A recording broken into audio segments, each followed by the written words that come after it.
今日は年末の大掃除をする日で、朝起きた瞬間からやらなければいけないと分かっているのに少しだけ体が重く感じられ、それでもこの時間を逃すと1年をそのまま持ち越してしまう気がして、ゆっくりと布団から出ました。窓を開けると冬の冷たい空気が部屋に入り込み、部屋の中に溜まっていた生活の匂いが一気に外へ流れていくようで、その瞬間にようやく掃除を始める気持ちが整った気がしました。まずは床に置いたままになっていたものを一つずつ持ち上げ、これは使っているのか、ただ置いてあるだけなのかを考えながら動かしていくと、掃除というよりも1年間の生活を確認しているような感覚になります。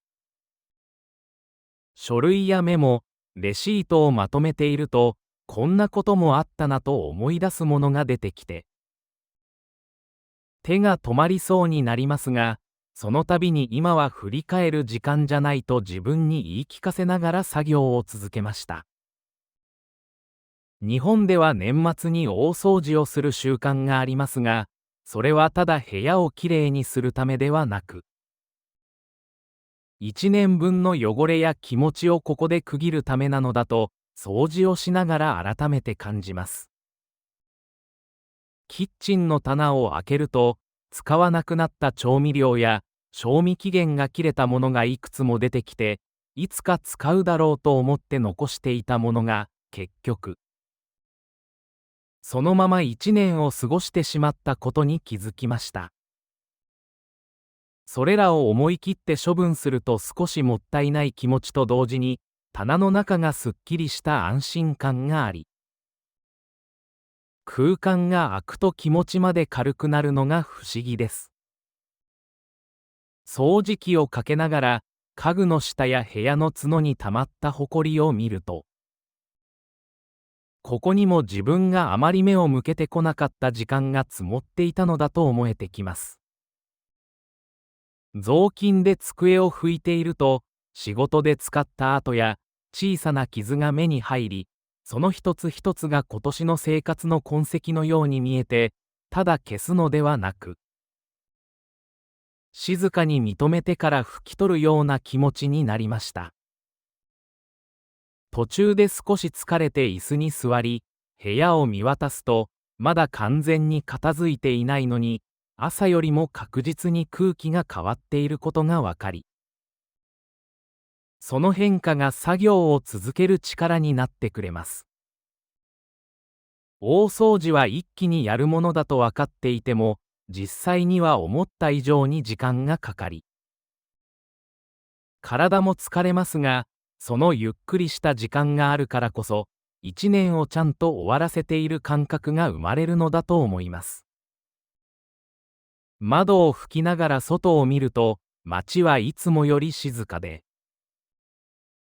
同じように掃除をしている家が多いのか、年末独特の落ち着いた空気が流れていました。夕方になる頃には、部屋全体がすっきりして、特別に新しいものを買ったわけでもないのに、まるで引っ越した後のような気分になり、これだけで新しい年を迎える準備ができたように感じます。掃除が終わった後に手を洗い少し温かい飲み物を飲みながら座ると、体の疲れと一緒に心の中にあった小さな引っかかりもいつの間にか消えていることに気づきました。1年を振り返ると、うまくいったこともそうでなかったこともありますが、大掃除の日はそれらを無理にまとめたり反省したりする必要がなく、ただここまで来たという事実を受け止める時間なのかもしれません。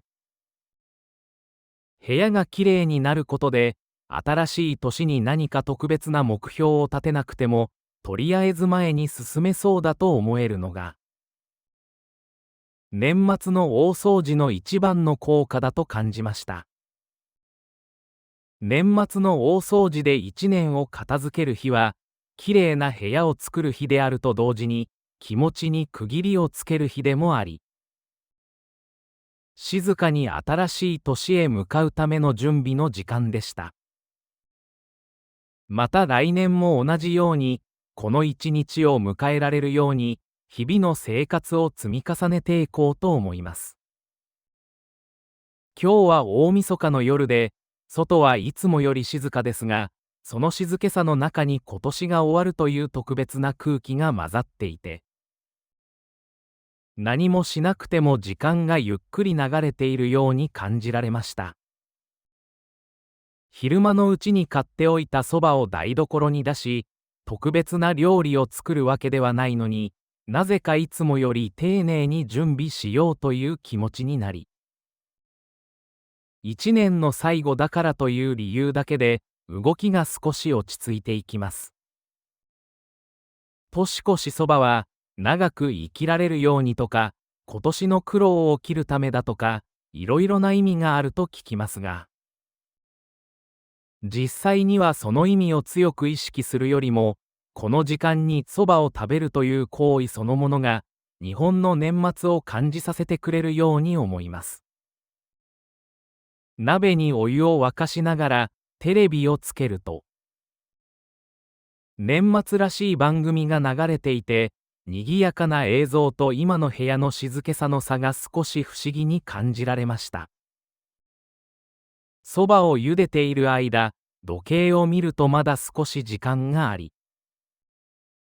急がなくていいと分かっているのに、なぜか間に合わなかったらどうしようと考えてしまうのも、毎年同じだなと思いながら、火加減を調整します。湯気が立ち上がり、そばの香りが部屋に広がると、それだけでもうすぐ今年が終わるんだなという実感が強くなり、何かを達成したわけでもないのに、一年をやりきったような気持ちになりました。器にそばを入れ、つゆを注ぎ、簡単な具をのせるだけの準備ですが、その一つ一つの動作が、いつもよりゆっくりで、無駄にしないように意識している自分に気づきます。食卓にそばを置いて座ると、外からは遠くで人の声が聞こえたり、どこかの家のテレビの音が聞こえたりして、みんなそれぞれの場所で同じ夜を過ごしているのだと思うと少し安心した気持ちになります。そばを一口食べると特別に美味しいわけではないのに、この味を知っているというだけで心が落ち着き、毎年同じようにこの夜を迎えられていることがありがたいことのように感じられました。食べながら今年あったことを思い出そうとしますが、良かったこともうまくいかなかったこともはっきりと区別せずに、ただいろいろあったなという曖昧な形で頭の中を通り過ぎていきます。年末になると反省や目標について考えなければいけない気がしますが、年越しそばを食べているこの時間だけは、無理に前向きにならなくてもいいし、答えを出さなくてもいいような気がしました。テレビのカウントダウンが近づき、画面の中は盛り上がっていますが、音量を少し下げて、その雰囲気を遠くから眺めているくらいが、今の自分にはちょうどよく感じられます。そばを食べ終わり、木を片付けた後も、すぐに何かをするわけではなく、ただ座って時計を見ながら、残りの時間を静かに過ごしました。外に出て初日の出を見る人もいれば、友達と集まって過ごす人もいると思いますが、こうして一人で、あるいは静かな家の中で年を越す時間も、日本の年末らしい過ごし方の一つなのだと思います。カウントダウンの瞬間、年が変わったことはわかりますが、何かが急に変わるわけではなく、部屋の空気も自分の気持ちもほとんどそのままで、その自然さが逆に心地よく感じられました。新しい年になったからといって、すぐに何かを始めなくてもよくて、まずはこの静かな気持ちを持ったまま、ゆっくりと時間を進めていけばいいのだと思えました。年越しそばを食べながら静かに年を越す夜は、一年をきれいにまとめる夜というより、ここまで来た自分をそっと認めるための時間だったように思います。また来年も同じようにそばを食べながら大きなことを考えすぎずに静かに年を越せたらいいなと思います。元日の朝は目覚ましが鳴る前に自然と目が覚めてしまい、まだ外が暗い部屋の中で本当に起きるのかどうかを少しだけ迷いながらも、せっかくの元日だからと思って静かに布団から出ました。窓の外を見ると、殻はまだ夜の色を残していて、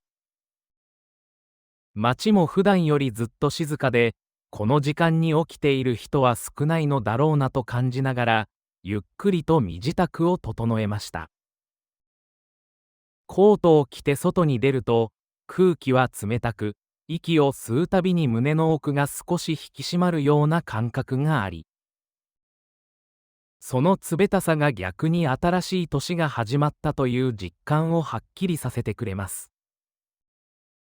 初日の出を見るために向かう道には、同じ目的を持った人たちが静かに歩いていて、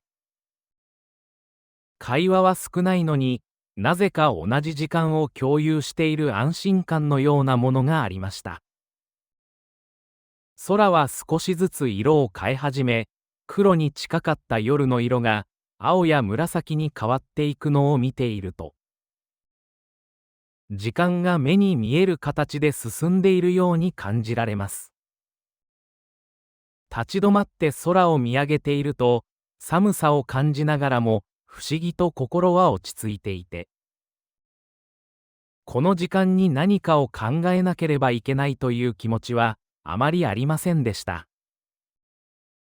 やがて地平線のあたりが明るくなり、周りにいる人たちも自然と空を見る時間が長くなり、誰かが声をかけなくてもみんな同じ方向を向いているのがわかります。太陽が姿を現すまでのこの短い時間は、期待と静けさが同時にあって、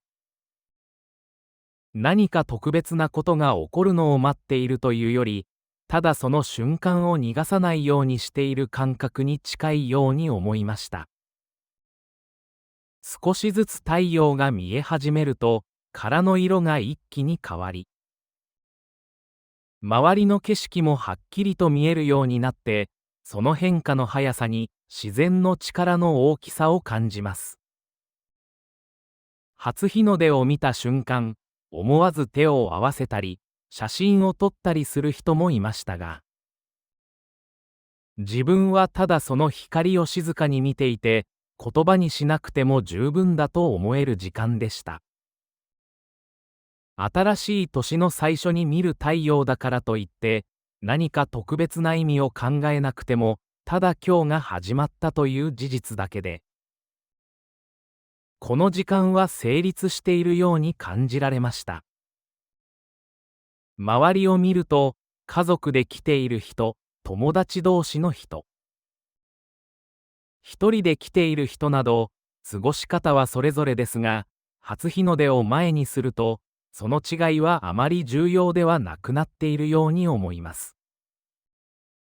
太陽が少し高くなると、さっきまでの静けさが少しずつ日常に戻っていき、人の動きや声も増えてきて、特別な時間がゆっくり終わっていくのを感じました。帰り道では、体は冷えていますが、気持ちは不思議と暖かく、早起きをした疲れよりも、ちゃんと新しい年を迎えたという安心感の方が強く残っています。初日の出を見ること自体が目的というより、そのために早く起きて、寒い中を歩いて、空の変化を待つ時間すべてが、この体験の大切な部分なのだと思いました。新しい年に大きな目標を立てたり、何かを誓ったりする人も多いと思いますが、この朝はそうしたことを考えなくても十分で、ただ一年の最初の光を見たという事実が静かに心に残ります。元日の朝に初日の出を見に行く時間は前向きになるための行事というより、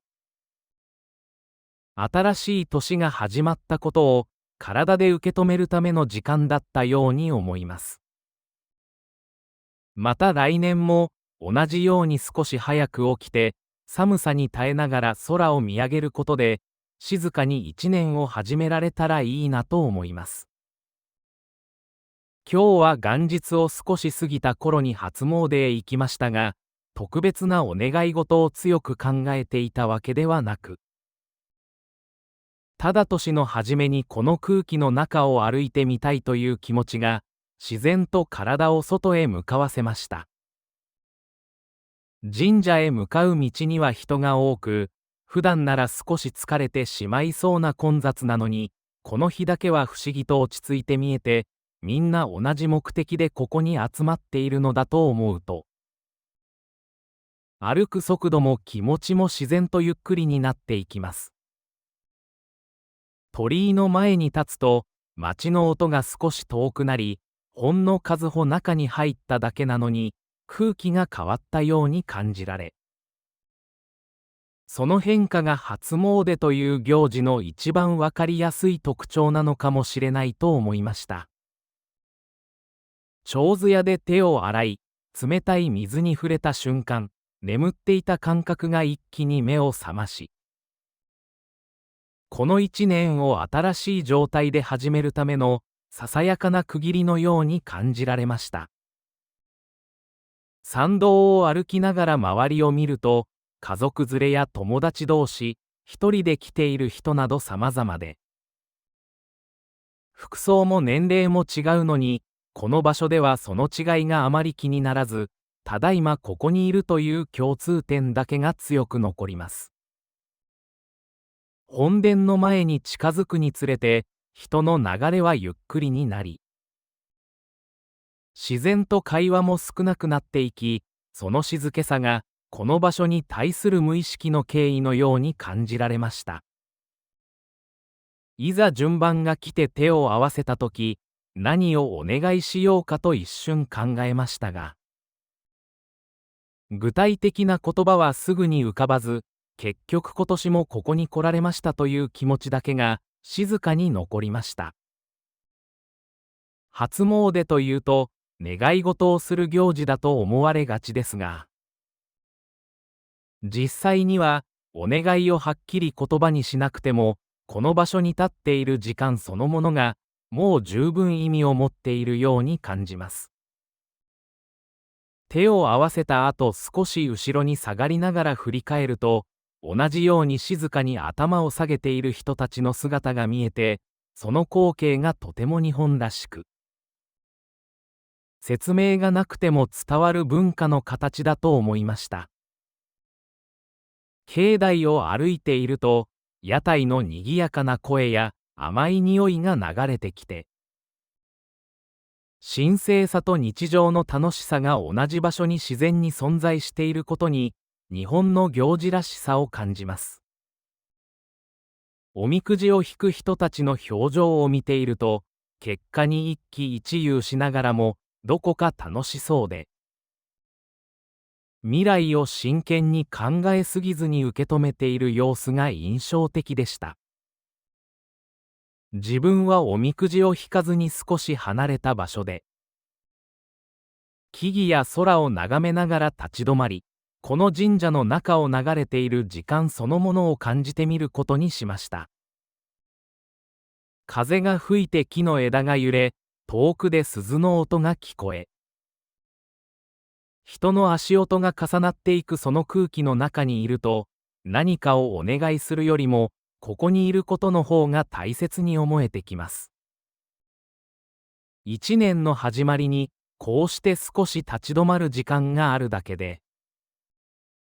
これから先の毎日を急ぎすぎずに進めそうな気がして、その感覚が心に残りました。初詣は未来を決めるための行事ではなく、これから始まる一年を受け入れるための行事なのかもしれないと、境内をゆっくり歩きながら考えました。帰り道で鳥居をくぐると、また街の音が戻ってきましたが、神社の中で感じた空気は消えずに残っていて、その静けさを少しだけ持ち帰れたような気がします。初詣、お願い事より空気を感じる時間は、何かを強く求める時間ではなく、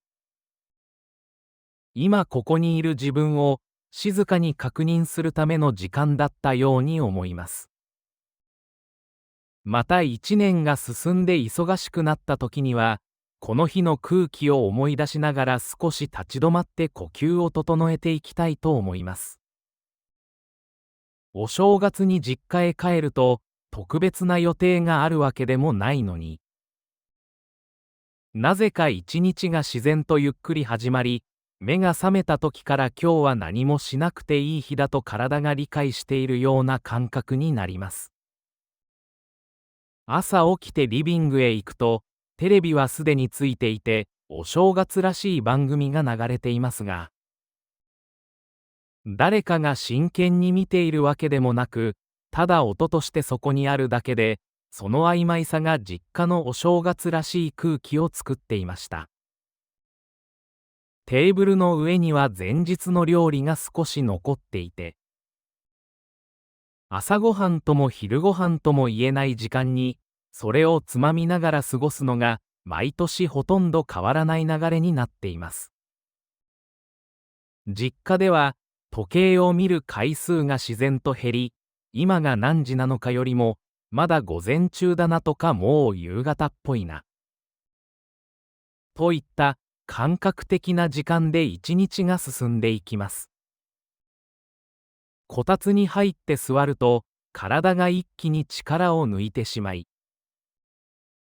ここから動かなくても誰にも何も言われないという安心感が、何もしない時間を正当なものにしてくれます。家族はそれぞれ別のことをしていて、誰かがずっと話しているわけでもなく、静かすぎるわけでもなく、ちょうどいい距離感で同じ空間を共有しているのが、お正月の実家らしいところだと思います。スマートフォンを触る時間もありますが、通知を気にすることは少なく、外の世界が少し遠くなっているように感じられ、その距離が心地よく思えました。昼過ぎになると、特に理由もなくお茶を入れたり、お菓子を出したりして何かをしているようで、実は何もしていない時間が続きます。誰かが昔の話を急に始めたり、同じ話を何度も聞いたりしますが、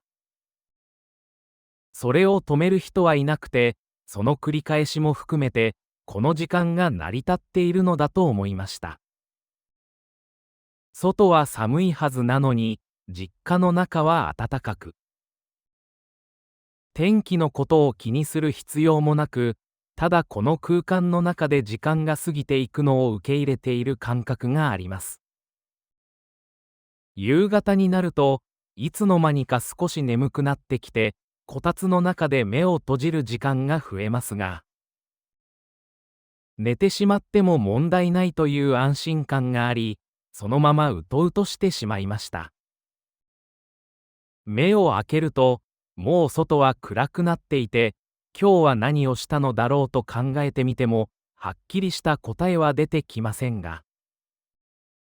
それでいいと思えるのが、この日の一番の特徴です。実家で過ごすお正月は、何かを成し遂げる時間ではなく、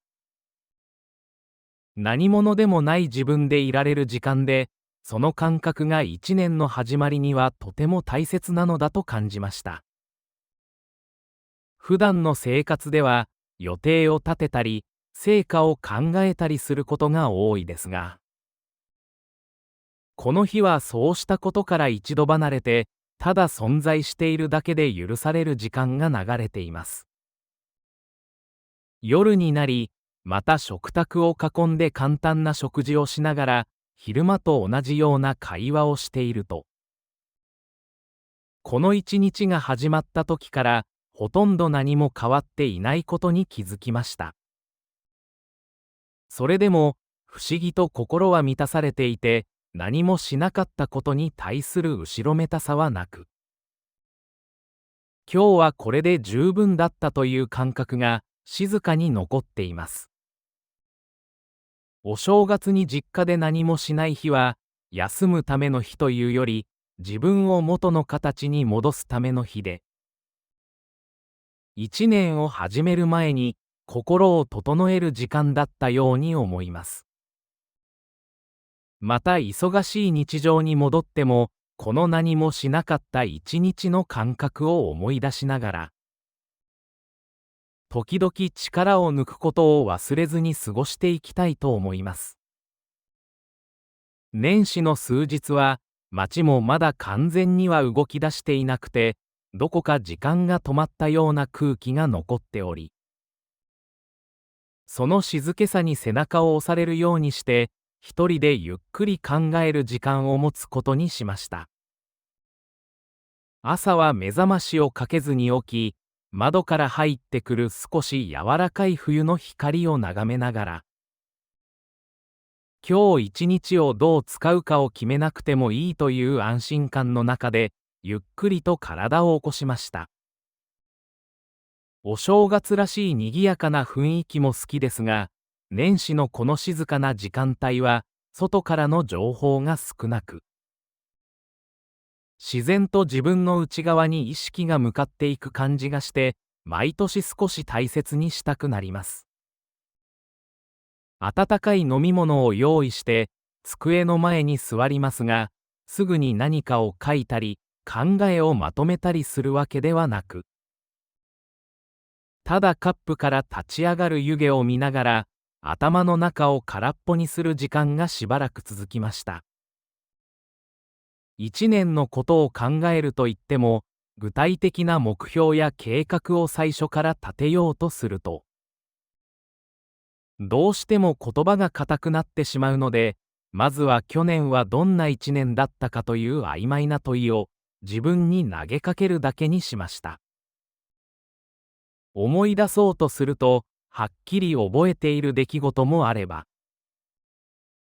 名前をつけられないような日々もあり、それらが混ざり合って去年という一つの塊になっていることに気づきます。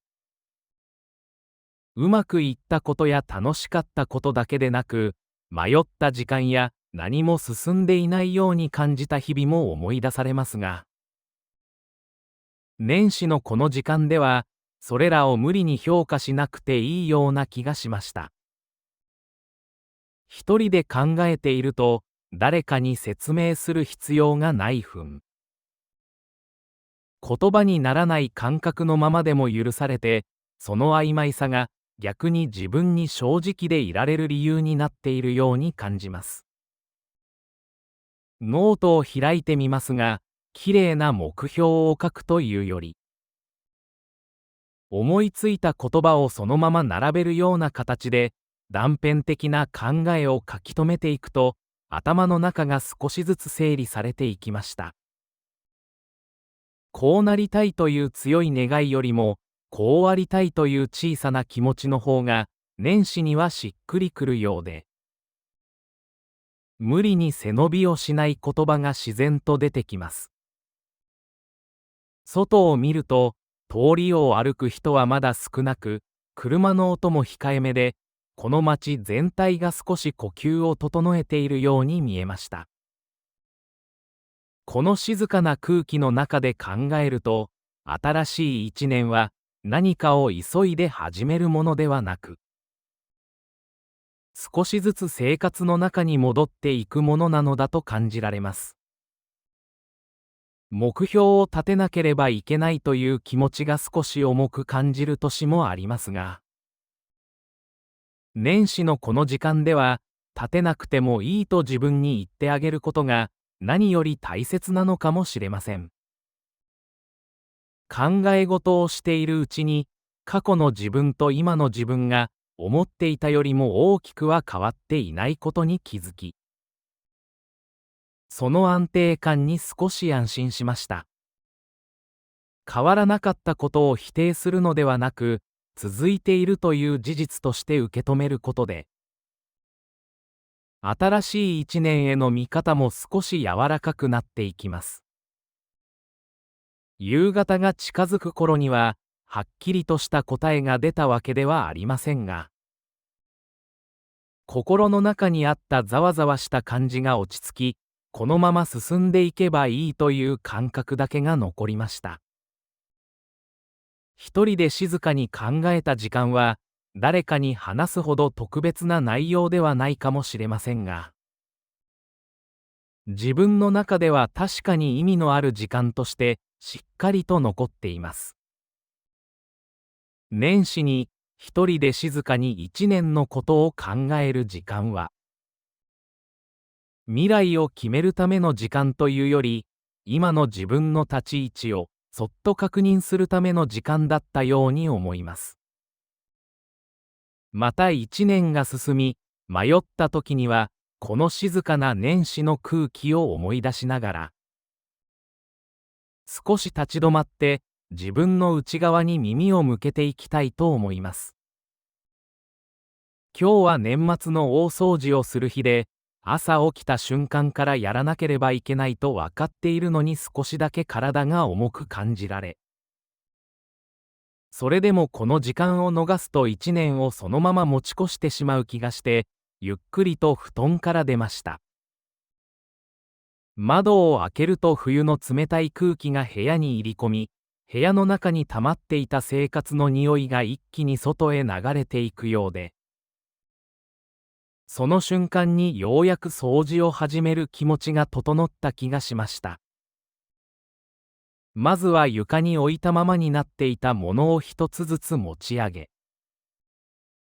これは使っているのか、ただ置いてあるだけなのかを考えながら動かしていくと、掃除というよりも1年間の生活を確認しているような感覚になります。書類やメモ、レシートをまとめていると、こんなこともあったなと思い出すものが出てきて、手が止まりそうになりますが、その度に今は振り返る時間じゃないと自分に言い聞かせながら作業を続けました。日本では年末に大掃除をする習慣がありますが、それはただ部屋をきれいにするためではなく、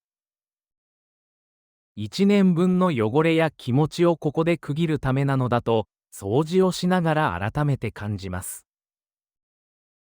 キッチンの棚を開けると、使わなくなった調味料や賞味期限が切れたものがいくつも出てきて、いつか使うだろうと思って残していたものが、結局、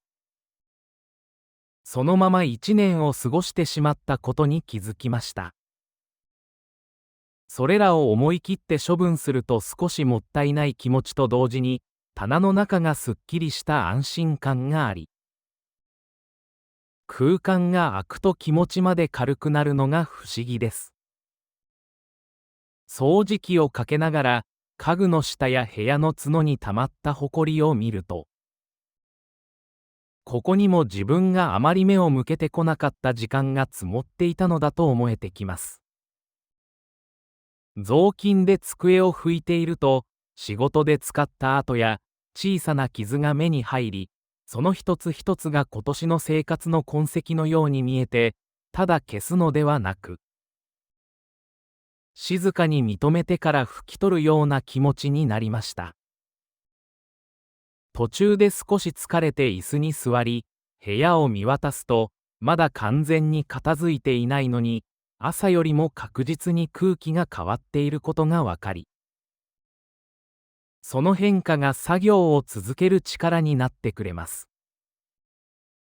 大掃除は一気にやるものだと分かっていても、実際には思った以上に時間がかかり、体も疲れますが、そのゆっくりした時間があるからこそ、一年をちゃんと終わらせている感覚が生まれるのだと思います。窓を拭きながら外を見ると、街はいつもより静かで、同じように掃除をしている家が多いのか、年末独特の落ち着いた空気が流れていました。夕方になる頃には、部屋全体がすっきりして、特別に新しいものを買ったわけでもないのに、まるで引っ越した後のような気分になり、これだけで新しい年を迎える準備ができたように感じます。掃除が終わった後に手を洗い少し温かい飲み物を飲みながら座ると、体の疲れと一緒に心の中にあった小さな引っかかりもいつの間にか消えていることに気づきました。一年を振り返ると、うまくいったこともそうでなかったこともありますが、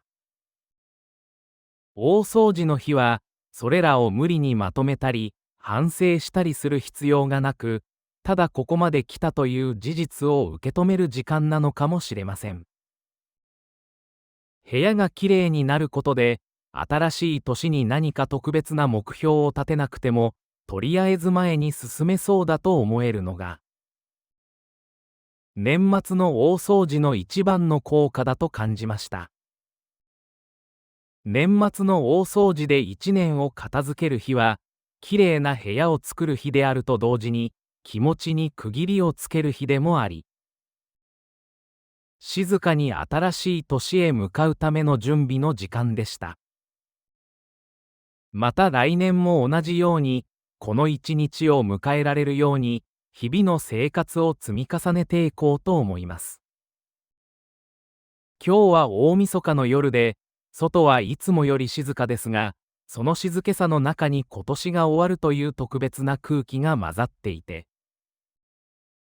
何もしなくても時間がゆっくり流れているように感じられました。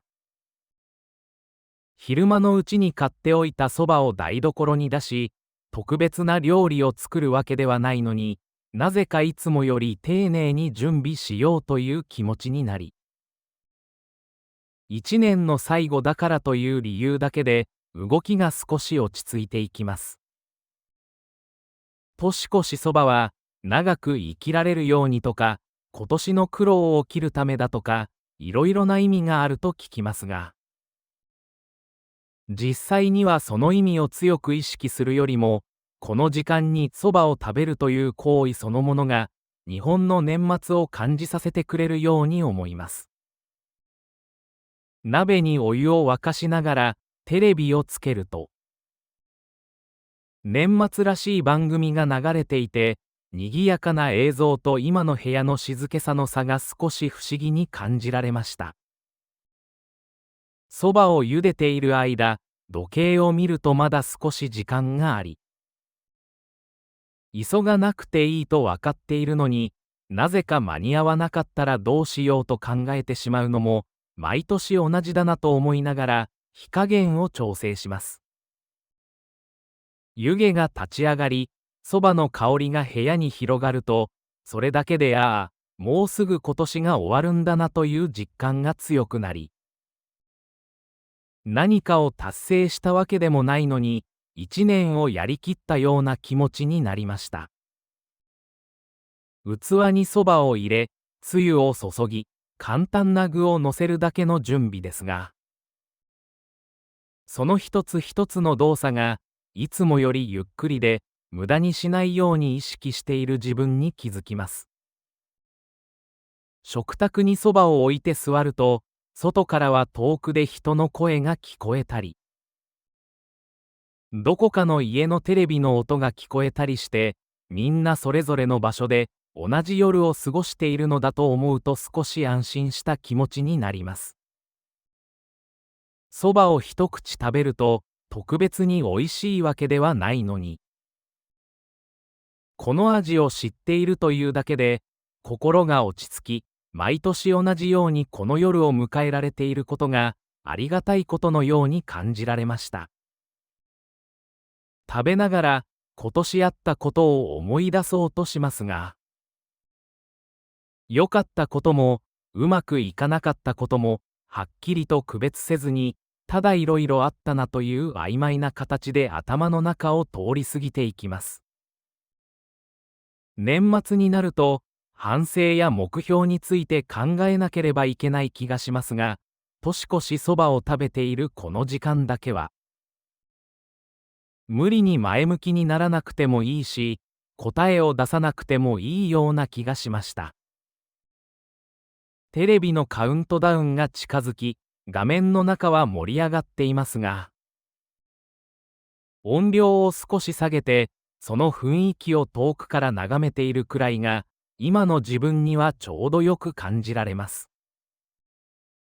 そばを食べ終わり、木を片付けた後も、すぐに何かをするわけではなく、ただ座って時計を見ながら、残りの時間を静かに過ごしました。外に出て初日の出を見る人もいれば、友達と集まって過ごす人もいると思いますが、こうして一人で、あるいは静かな家の中で年を越す時間も、日本の年末らしい過ごし方の一つなのだと思います。カウントダウンの瞬間、年が変わったことはわかりますが、何かが急に変わるわけではなく、部屋の空気も自分の気持ちもほとんどそのままで、その自然さが逆に心地よく感じられました。新しい年になったからといって、すぐに何かを始めなくてもよくて、まずはこの静かな気持ちを持ったまま、ゆっくりと時間を進めていけばいいのだと思えました。年越しそばを食べながら静かに年を越す夜は、一年をきれいにまとめる夜というより、ここまで来た自分をそっと認めるための時間だったように思います。また来年も同じようにそばを食べながら大きなことを考えすぎずに静かに年を越せたらいいなと思います。元日の朝は目覚ましが鳴る前に自然と目が覚めてしまい、まだ外が暗い部屋の中で本当に起きるのかどうかを少しだけ迷いながらも、せっかくの元日だからと思って静かに布団から出ました。窓の外を見ると、殻はまだ夜の色を残していて、街も普段よりずっと静かで、この時間に起きている人は少ないのだろうなと感じながら、ゆっくりと身支度を整えました。コートを着て外に出ると、空気は冷たく、息を吸うたびに胸の奥が少し引き締まるような感覚があり、その冷たさが逆に新しい年が始まったという実感をはっきりさせてくれます。初日の出を見るために向かう道には、同じ目的を持った人たちが静かに歩いていて、会話は少ないのになぜか同じ時間を共有している安心感のようなものがありました。空は少しずつ色を変え始め、黒に近かった夜の色が青や紫に変わっていくのを見ていると、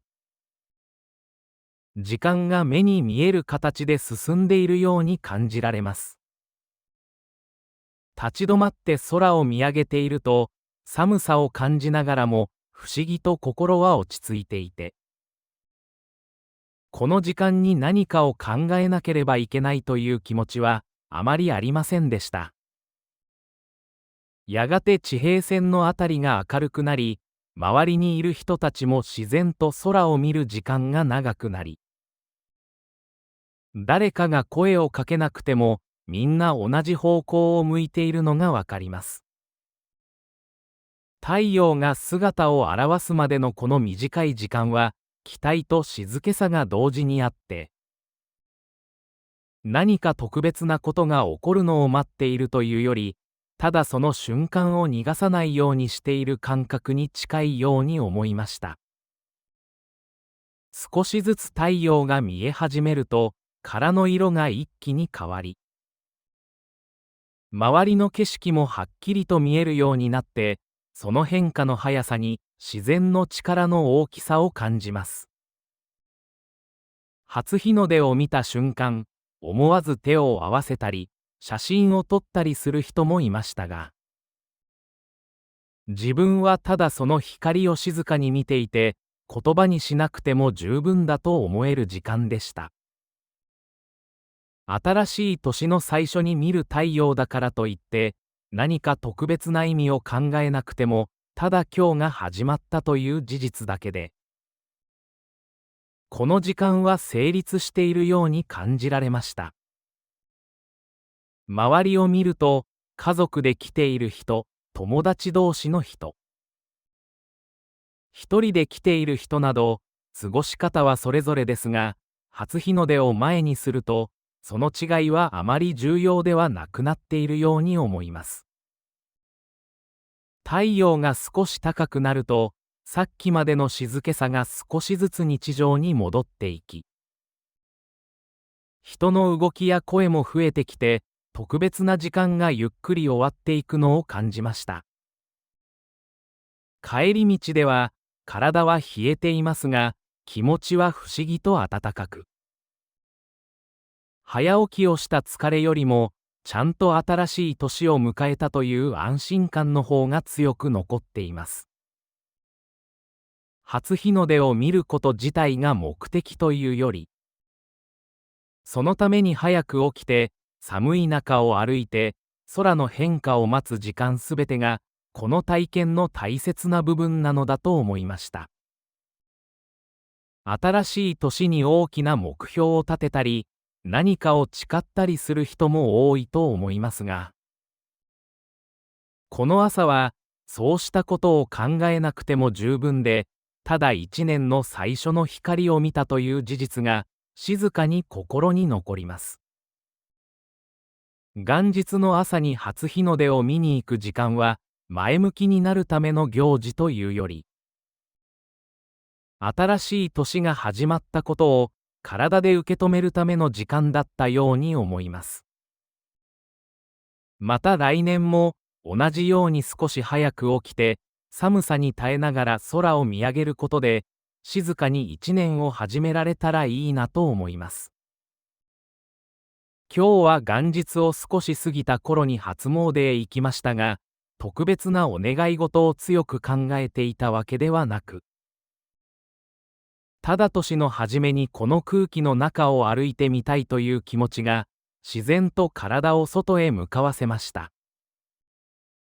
神社へ向かう道には人が多く、普段なら少し疲れてしまいそうな混雑なのに、この日だけは不思議と落ち着いて見えて、みんな同じ目的でここに集まっているのだと思うと、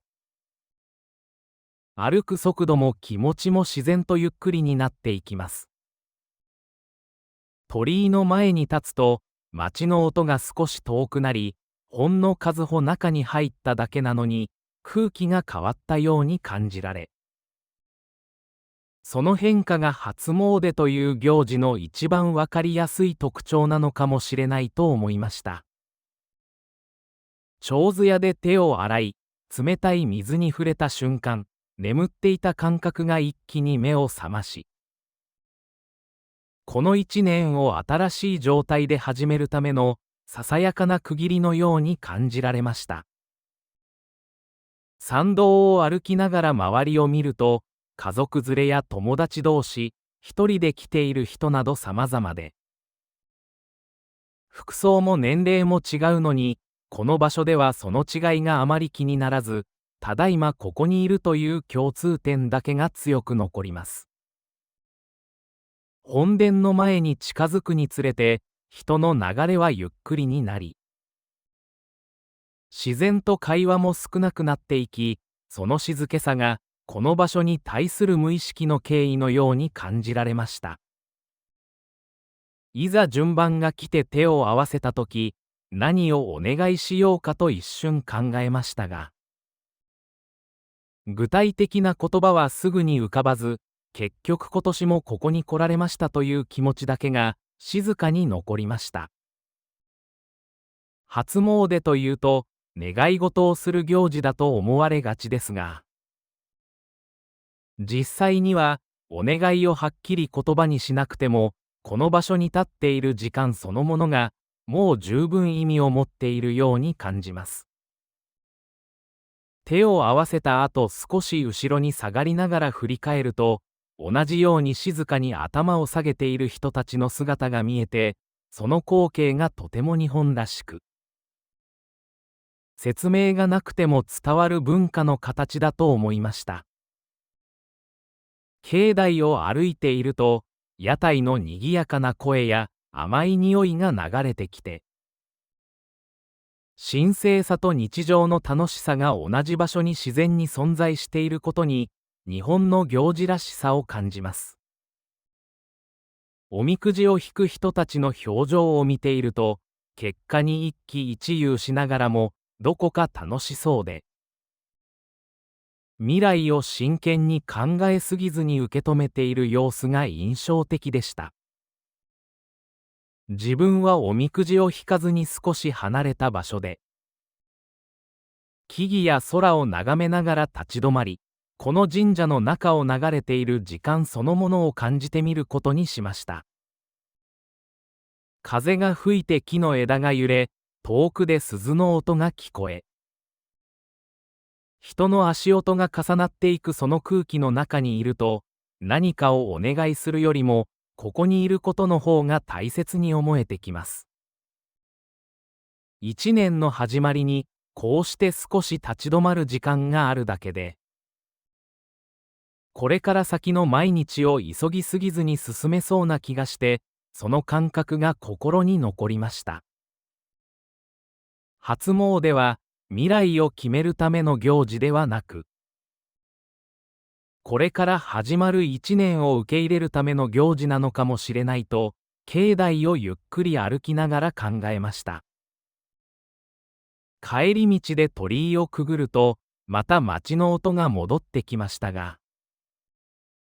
神社の中で感じた空気は消えずに残っていて、その静けさを少しだけ持ち帰れたような気がします。初詣、お願い事より空気を感じる時間は、何かを強く求める時間ではなく、今ここにいる自分を静かに確認するための時間だったように思います。また一年が進んで忙しくなった時には、この日の空気を思い出しながら少し立ち止まって呼吸を整えていきたいと思います。お正月に実家へ帰ると、特別な予定があるわけでもないのに、なぜか一日が自然とゆっくり始まり、目が覚めた時から今日は何もしなくていい日だと体が理解しているような感覚になります。朝起きてリビングへ行くと、テレビはすでについていて、お正月らしい番組が流れていますが、誰かが真剣に見ているわけでもなく、ただ音としてそこにあるだけで、その曖昧さが実家のお正月らしい空気を作っていました。テーブルの上には前日の料理が少し残っていて、朝ごはんとも昼ごはんとも言えない時間に、それをつまみながら過ごすのが、毎年ほとんど変わらない流れになっています。実家では、時計を見る回数が自然と減り、今が何時なのかよりも、まだ午前中だなとかもう夕方っぽいな。といった感覚的な時間で一日が進んでいきます。こたつに入って座ると、体が一気に力を抜いてしまい、ここから動かなくても誰にも何も言われないという安心感が、何もしない時間を正当なものにしてくれます。家族はそれぞれ別のことをしていて、誰かがずっと話しているわけでもなく、静かすぎるわけでもなく、ちょうどいい距離感で同じ空間を共有しているのが、お正月の実家らしいところだと思います。スマートフォンを触る時間もありますが、通知を気にすることは少なく、外の世界が少し遠くなっているように感じられ、その距離が心地よく思えました。昼過ぎになると、特に理由もなくお茶を入れたり、お菓子を出したりして、何かをしているようで、実は何もしていない時間が続きます。誰かが昔の話を急に始めたり、同じ話を何度も聞いたりしますが、それを止める人はいなくて、その繰り返しも含めて、この時間が成り立っているのだと思いました。外は寒いはずなのに、実家の中は暖かく。天気のことを気にする必要もなく、ただこの空間の中で時間が過ぎていくのを受け入れている感覚があります。夕方になると、いつの間にか少し眠くなってきて、こたつの中で目を閉じる時間が増えますが、寝てしまっても問題ないという安心感があり、そのままうとうとしてしまいました。目を開けると、もう外は暗くなっていて、今日は何をしたのだろうと考えてみても、はっきりした答えは出てきませんが、それでいいと思えるのが、この日の一番の特徴です。実家で過ごすお正月は、何かを成し遂げる時間ではなく、何者でもない自分でいられる時間で、その感覚が一年の始まりにはとても大切なのだと感じました。普段の生活では予定を立てたり、成果を考えたりすることが多いですが、この日はそうしたことから一度離れて、ただ存在しているだけで許される時間が流れています。夜になり、また食卓を囲んで簡単な食事をしながら、昼間と同じような会話をしていると、この一日が始まった時から、ほとんど何も変わっていないことに気づきました。それでも、不思議と心は満たされていて、何もしなかったことに対する後ろめたさはなく、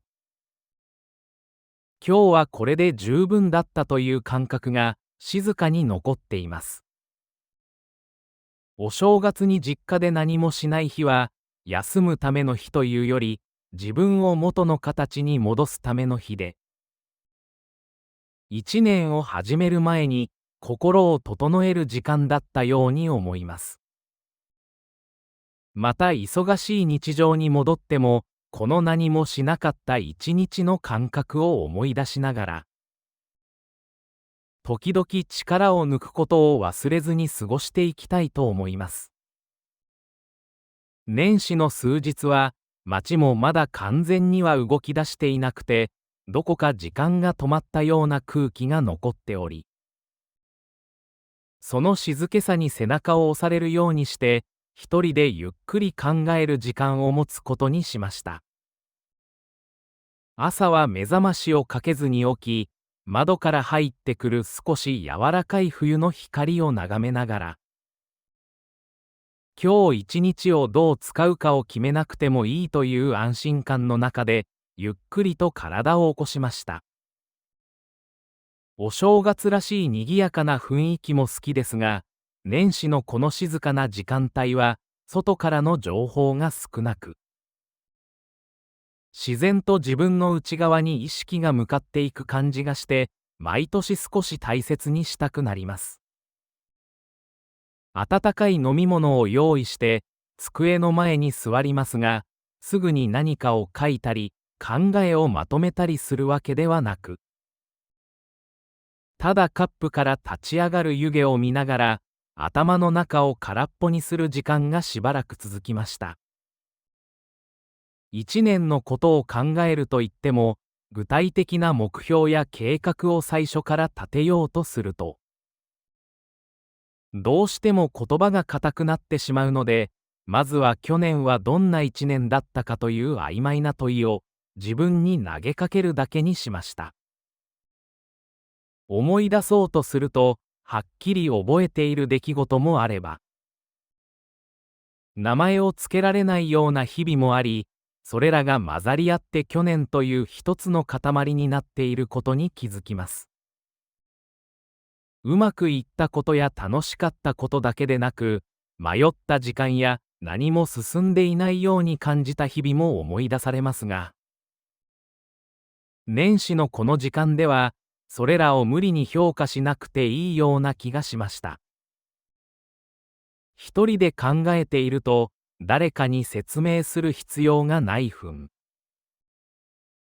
言葉にならない感覚のままでも許されて、その曖昧さが逆に自分に正直でいられる理由になっているように感じます。ノートを開いてみますが、きれいな目標を書くというより、思いついた言葉をそのまま並べるような形で、断片的な考えを書き留めていくと、頭の中が少しずつ整理されていきました。こうなりたいという強い願いよりも、こうありたいという小さな気持ちの方が、年始にはしっくりくるようで、無理に背伸びをしない言葉が自然と出てきます。外を見ると、通りを歩く人はまだ少なく、車の音も控えめで、この街全体が少し呼吸を整えているように見えました。この静かな空気の中で考えると、新しい一年は何かを急いで始めるものではなく、少しずつ生活の中に戻っていくものなのだと感じられます。目標を立てなければいけないという気持ちが少し重く感じる年もありますが、年始のこの時間では、立てなくてもいいと自分に言ってあげることが何より大切なのかもしれません。考え事をしているうちに、過去の自分と今の自分が思っていたよりも大きくは変わっていないことに気づき、その安定感に少し安心しました。変わらなかったことを否定するのではなく、続いているという事実として受け止めることで、新しい一年への見方も少し柔らかくなっていきます。夕方が近づく頃には、はっきりとした答えが出たわけではありませんが、心の中にあったざわざわした感じが落ち着き、このまま進んでいけばいいという感覚だけが残りました。一人で静かに考えた時間は、誰かに話すほど特別な内容ではないかもしれませんが、自分の中では確かに意味のある時間としてしっかりと残っています。年始に一人で静かに一年のことを考える時間は、未来を決めるための時間というより、今の自分の立ち位置をそっと確認するための時間だったように思います。また一年が進み、迷った時には、この静かな年始の空気を思い出しながら、少し立ち止まって自分の内側に耳を向けていきたいと思います。